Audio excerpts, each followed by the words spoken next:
Israel जंग से जुड़ी इस वक्त की बड़ी खबर आपको बता दें। अमेरिकी राष्ट्रपति जो बाइडेन ने इजरायल को चेतावनी दे दी है। उन्होंने कहा कि अगर इजरायल गाजा पर कब्जा करने की कोशिश करता है तो ये बेंजामिन नेतन्याहू की सबसे बड़ी गलती होगी। ये बयान उस वक्त आया जब इजरायल की सेना ने गाजा की घेरेबंदी तेज कर दी है। हालांकि बाइडेन ने पहले इजरायल का समर्थन किया था, लेकिन बाइडेन की तरफ से अब ये बयान भी सामने आया है कि अगर इजरायल गाजा की घेरबंदी की कोशिश करता है, उस पर कब्जा करने की कोशिश करता है, तो ये बेंजामिन नेतन्याहू की दरअसल सबसे बड़ी गलती साबित होगी।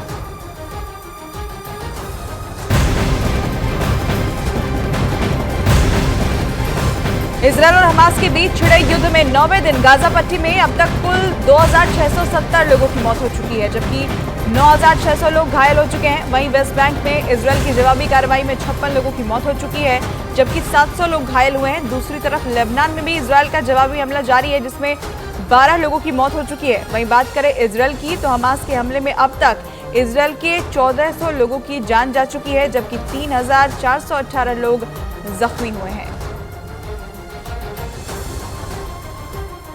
हमास से जारी जंग के बीच इजरायल के प्रधानमंत्री बेंजामिन नेतन्याहू ने आपातकालीन कैबिनेट की पहली बैठक की। आपातकालीन कैबिनेट की बैठक की अध्यक्षता नेतन्याहू ने की। इस दौरान कैबिनेट ने दक्षिणी इजरायल पर हमास लड़ाकों के हमले में मारे गए लोगों के लिए 1 मिनट का मौन रखा। इसके बाद पीएम बेंजामिन नेतन्याहू ने कहा कि हम एकजुट होकर 24 घंटे काम कर रहे हैं। इसके साथ ही उन्होंने हमास के खिलाफ जवाबी कार्रवाई जारी रखने की बात दोहराई और हमास को पूरी तरह से तबाह करने का वादा किया। दूसरी ओर एक और विपक्षी दल आपातकालीन कैबिनेट में शामिल हो सकता है। बताया गया कि नए आपातकालीन कैबिनेट में 5 मंत्री शामिल किए जा सकते हैं। इस दौरान जब तक युद्ध जारी रहेगा, तब तक सरकार कोई भी ऐसा कानून या निर्णय पारित नहीं करेगी जो युद्ध से जुड़ा ना हो। इजरायल की सेना के गाजा में ताबड़तोड़ हमले जारी हैं। 10 दिन से जारी हवाई हमले के बाद गाजा के कई हिस्सों में तबाही ही तबाही देखी जा रही है। गाजा सिटी से भी हैरान कर देने वाला एक वीडियो सामने आया, जहां आइसक्रीम के ट्रक मुर्दा घर में बदले लिखे। आइसक्रीम के ट्रकों में कई शव रखे थे। इसके साथ ही कई शवों को कपड़े में लपेट कर रखा गया। बताया गया कि गाजा के अस्पताल पूरी तरह से भर चुके हैं। क्षमता से कई गुना ज्यादा लोगों का इलाज अस्पताल में चल रहा है, जिसकी वजह से अब घायलों को अस्पताल में नहीं लिया जा रहा और घायलों और शवों को अलग अलग जगहों पर रखा जा रहा है। उधर हमास से जारी जंग के बीच लेबनान के कट्टरपंथी संगठन हिजबुल्लाह ने इजरायल पर हमला बोल दिया।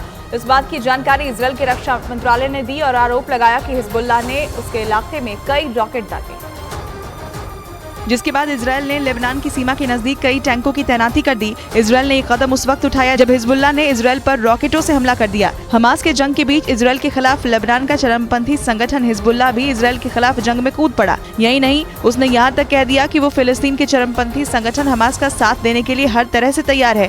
इसी वजह से गाजा पट्टी की घेरेबंदी के साथ इजरायल ने अपनी सुरक्षा का भी कड़ा इंतजाम कर लिया और इजरायल और लेबनान की सीमा के नजदीक हजारों सैनिकों के साथ कई घातक टैंकों की भी तैनाती कर दी।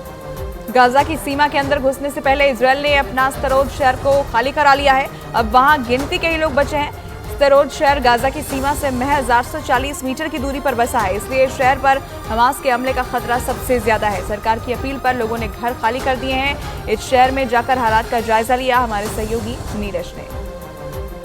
इजराइल और हमास के बीच युद्ध का 10वां दिन है और सबसे अहम बात यह है कि जो दक्षिणी शहर हैं उन पर लगातार हमला जारी है। जो दक्षिणी शहर हैं इजराइल के, उन पर हमास की तरफ से रॉकेट लगातार छोड़े जा रहे हैं। जेरौत में इस वक्त हम लोग हैं, पहले भी यहां आ चुके हैं, लेकिन दोबारा आने का मकसद ये है कि ज़्यादातर लोग शहर छोड़कर जा चुके हैं सेंट्रल इजराइल में, यानी उस हिस्से में जा चुके जो थोड़ा सुरक्षित है। इजराइल के दक्षिणी शहरों में बहुत भय है, आतंक है।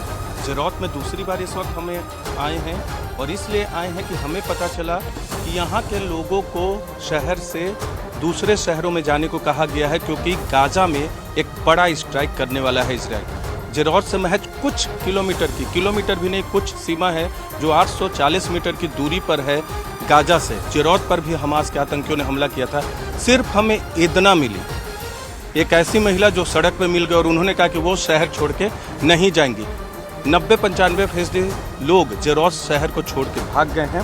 दक्षिण का सबसे करीबी शहर जेरौत गाजा से, और जेरौत में हमने बताया कि दूसरी बार हम पहुंचे। दूसरी बार इसलिए पहुंचे हैं कि अब ये घोस्ट सिटी ही नहीं है, घरों के अंदर भी कोई नहीं है। पहले लोग अपने घरों के अंदर थे, लेकिन यहाँ अब आपको सिर्फ आर्मी के लोग इधर देखिए, इस तरफ हमारी तरफ देखिए, इधर आपको आर्मी के लोग दिखेंगे। घरों के अंदर कोई नहीं, ये तो मार्केट एरिया है जहाँ से हम गुजर रहे हैं। 90% से ज़्यादा लोग, शायद 95% लोग भी इस शहर से जा चुके हैं दक्षिणी भाग में। दक्षिणी यानी इजराइल के दक्षिणी भाग में। कुछ लोग जेरूसलम गए हैं, एलियात गए हैं, तेल अवीव गए हैं। और ये आप पुलिस स्टेशन है, जब 7 अक्टूबर को हमला किया था हमास के लड़ाकों ने, आतंकियों ने, तब यहीं हमला किया था। इस स्टोरी को हम पहले भी बता चुके हैं। लेकिन इन घरों में कोई नहीं है। इजराइल के स्तेरोत शहर से अभी भी कुछ लोग नहीं गए हैं और ये लोग जाएंगे भी नहीं। इनका कहना है कि वो अपना शहर, अपना घर छोड़कर कहीं नहीं जाएंगे। इस शहर की एक महिला ने न्यूज़ 18 से खास बातचीत में कहा कि वो इसी शहर में पैदा हुई हैं, इसलिए वो अपना शहर छोड़कर नहीं जाएंगी। What's your name, ma'am? My name is Edna. Edna.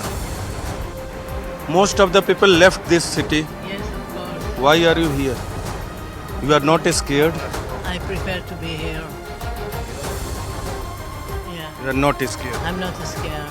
Everyone's a hero. So I'm So- here. Other than you, any people in this city, in any house? Yes, I think yes. So most of the people left this city? Yes, most of the people live here. Why are you not leaving this city? Because I'm hero. You are hero. Yeah. I don't want I want to live here. For what? But I Hamas. love my home. I born here in Israel. और उधर Gaza में Israel के हमले के बीच America के राष्ट्रपति Joe Biden ने फिलिस्तीन के राष्ट्रपति महमूद अब्बास से बात की। इस दौरान उन्होंने उनसे हमास की निंदा की और साफ कह दिया कि हमास फिलिस्तीन के लोगों का भला नहीं चाहता। अमेरिका की मीडिया के मुताबिक बाइडेन ने महमूद अब्बास के साथ बातचीत में इजराइल पर हमास के क्रूर हमलों की निंदा की, साथ ही गाजा में फिलिस्तीन के लोगों की मदद का भरोसा भी दिया। बाइडेन ने इजराइल के प्रधानमंत्री से भी बातचीत कर उन्हें अमेरिका से भेजी जाने वाली मदद के बारे में बताया। अमेरिका पहले ही साफ कह चुका है कि वो अपने दोस्त इजराइल की हर तरीके से मदद करेगा ताकि हमास का खात्मा किया जा सके। इसी कड़ी में अमेरिका के जंगी जहाज इजराइल पहुंच चुके हैं, जो इजराइल के दुश्मनों पर हमले के लिए बिल्कुल तैयार हैं।